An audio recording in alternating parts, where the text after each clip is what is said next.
Hello and welcome to Galilei's HEPGEC program. It is very important that an aspirant must understand and recognize the pattern of questions that is asked in the UPSC preliminary exam. We are here attempting to make you familiarize with the set pattern by solving previous year questions. So let's get started. The first question is from history. The Ashoka major rock edicts, which tells us about the Sangam kingdom, include rock edicts option A 1 and 10, B 1 and 11, C 2 and 13, D 2 and 14. James Princip is the name of a British gentleman who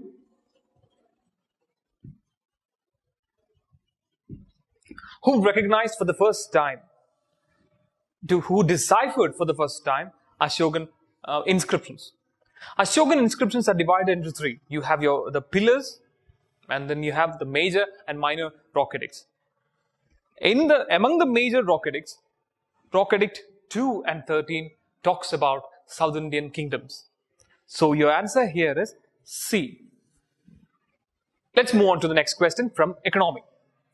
National income is net national product at market price, net national product at factor cost, net domestic product at market price, net domestic product at factor cost. The measure we often use to describe national income is GDP. But GDP is the method to calculate the total value of all the final goods and services produced in an year in a territory we call nation, inside the nation. But GDP is not national income. National income can be arrived from GDP first by recognizing there is depreciation included in GDP. So if you minus depreciation, what you get is net domestic product. Now, GDP considers all the production of all goods and services within a territory, and in this territory, a foreign national would also be working, and he sends his income abroad. Similarly, we have our non-resident Indians who are working across the world who are sending money back to India. That need to be considered, and therefore, we have to recognize only the output given by nationals. And the output given by nationals, when you add that, what you get is net national product. And net national product can be in market price or factor cost. We consider net national product factor cost to be the national income of our country. So our answer here is B, net national product at factor cost. Now, the next question from polity. The Constitution's 73rd Constitution Amendment Act 1992, which aims at promoting the Panchayati Raj institutions in the country, provides for which of the following?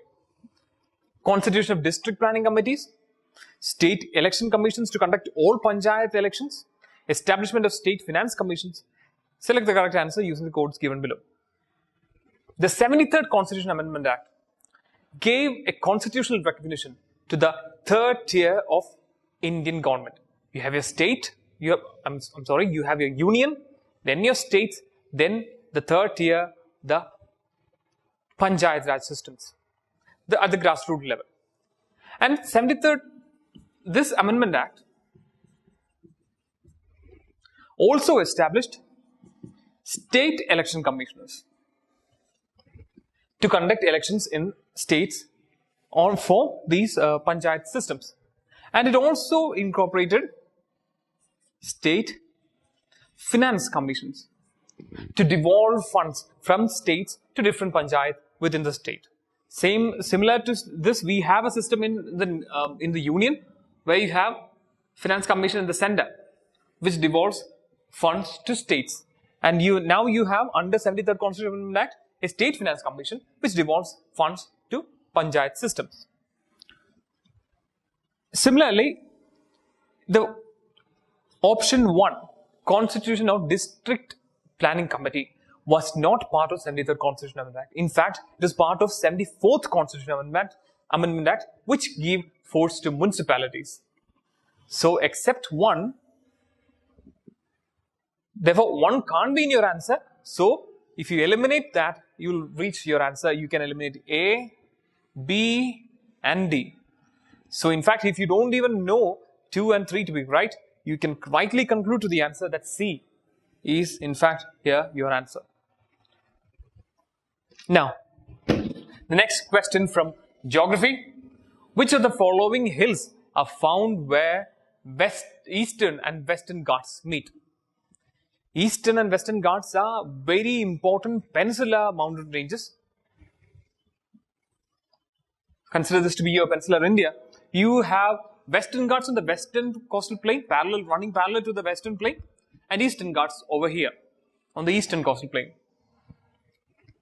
Western Ghats is a continuous range ranging from the Deccan Plateau to the tip of India, and Eastern Ghats is discontinuous, it's irregular, and it is porous compared to Eastern Ghats. But they do meet in Nilagiri Hills. So our answer here is C, Nilagiri Hills, where Eastern Ghats and Western Ghats meet with each other. Now the question from environment. Question from environment. Which one of the following terms describe not only the physical space occupied by an organism, but also its functional role in the community of organisms? Ecotone, ecological niche, habitat, home range. Ecotone is the zone of transition between two biomes. Imagine this is your terrestrial biome, and this is your aquatic biome, and the zone of transition between these two biomes are called ecotones. Whereas habitat is simply the space where organisms occupy. It's only the physical space that organism occupies. Now, home range is the habitual range of a species, where it periodically moves around. That is the home range of a species. Now, ecological niche talks about two things. One is the space or a place. From the question, the physical space that an organism occupies, and also two is the role, the functional role which it occupies. So it includes two concepts: the space, the physical space it occupies, and also the role played by this species. So our answer to this question, the term which does not only describe physical space but also the functional role in a community, our answer here is B, ecological niche.